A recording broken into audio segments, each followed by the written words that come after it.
estrategia del día es traída para vos por bloomberlinia.com.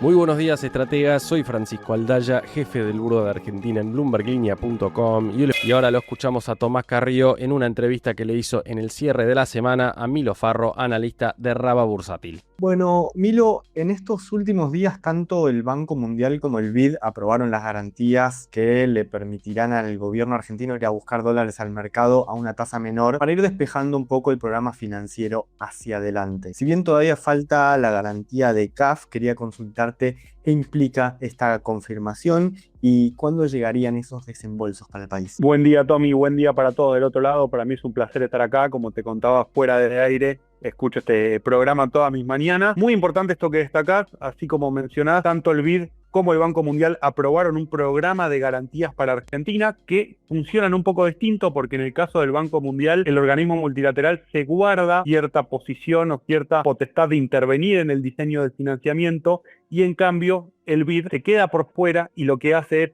brinda las garantías para que Argentina negocie con bancos privados. Y tienen un funcionamiento distinto, pero en ambos casos constituyen una excelente noticia porque tenemos que entender esto en el marco de un programa financiero del Tesoro que luce bastante desafiante de cara al año 2027 y ya se están trabajando en varias alternativas. Por otro lado, respecto de lo que comentabas de la CAF, lo que tenemos es que vamos a tener una reunión el 22 de julio donde se aprobaría un programa de garantías bastante similar al del BID y acá lo de la buena noticia viene por el lado de que el respaldo de estos organismos multilaterales permite acceder a financiamiento a tasas más bajas. Y si bien hoy pensamos en un ejercicio teórico de una posible emisión en el mercado, se estaría dando a los niveles de riesgo del país actuales entre 8,5% y 9% de tasa. En este caso se espera que las tasas sean entre 6 y 7% con la participación de bancos privados y la garantía de estos organismos multilaterales.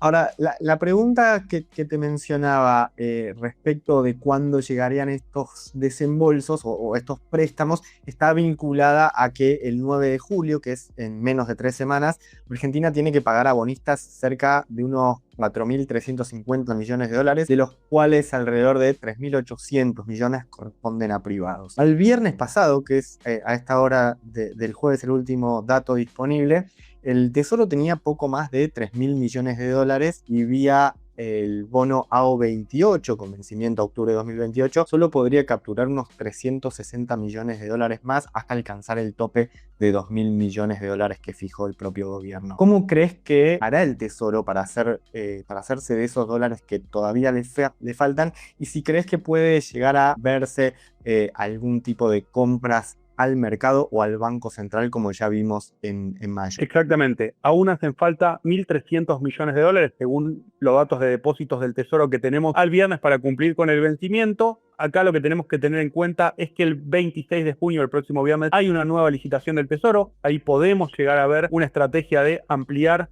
este CAP, este monto máximo por cada una de las licitaciones como para renovar el financiamiento y por otra parte también se podría pensar en alguna operación de repo garantizada por estos organismos multilaterales antes del 9 de julio.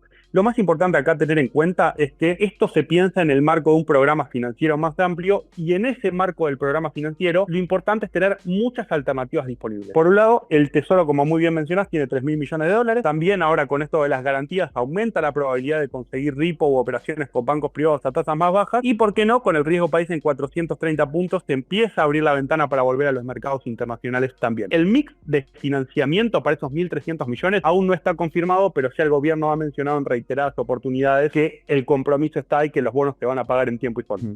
Ahora mencionabas recién el riesgo país en niveles de 430 puntos, que bueno, ha sido otra de las novedades importantes que hemos tenido en estos últimos días, teniendo en cuenta la necesidad que tiene el gobierno, como bien decías, de salir a refinanciar los abultados vencimientos que tiene en los próximos años.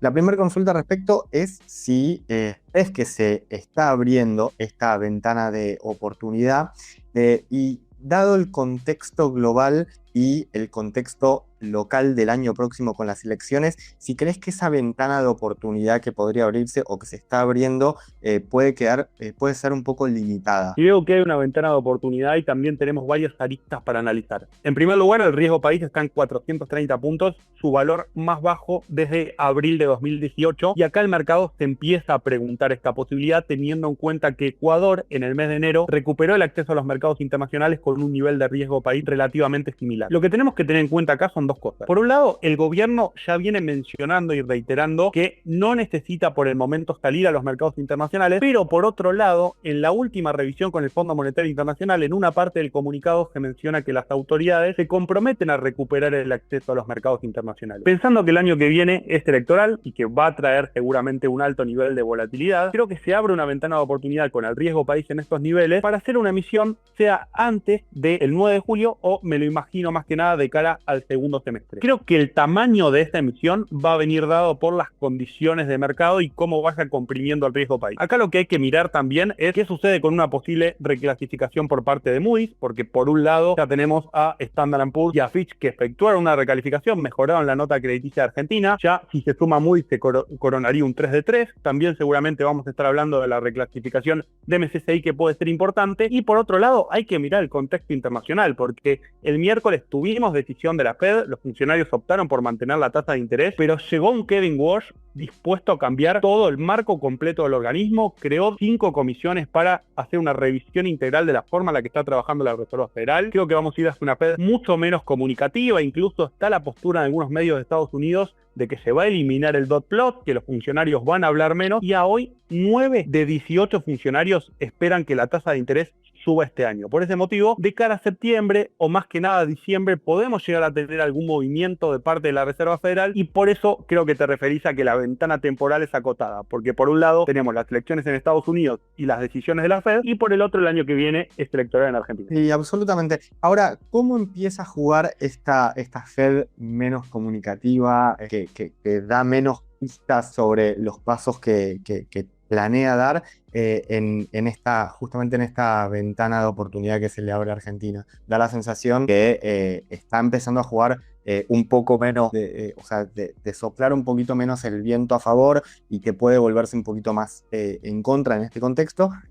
¿Cómo crees que puede llegar a afectar? Puede tener un impacto en estas posibilidades de acceder al financiamiento de parte de Argentina, principalmente porque cuando se da un cambio tan integral en la Fed, o al menos de lo que se espera que haga Walsh, el mercado se pone un poco más conservador. Y además lo que vimos ayer como reacción inicial, más allá de la caída del S&P 500, cuando digo ayer me refiero al día miércoles después de la decisión, es que los rendimientos de los bonos a 2 años subieron fuerte. Entonces vamos a tener volatilidad en las tasas de interés y eso no es una buena noticia para las posibilidades de Argentina. Por supuesto que ahora con la caída en el precio internacional del petróleo y una eventual resolución del conflicto en Medio Oriente, esto puede cambiar, pero sí es algo a mirar el tema de la dinámica de la nueva Fed de Walsh, menos comunicativa, y sin duda esta menor comunicación de parte de la Fed, que creo que al menos en los primeros meses del mandato de Walsh va a traer más volatilidad en los bonos del Tesoro. Mencionaste recién hace un ratito la posibilidad de que MSCI decida iniciar consultas para reclasificar a la Argentina y sacarlo de esa categoría standalone a la que lo llevó en 2021. Seguramente va a ser uno de los principales temas que vamos a estar siguiendo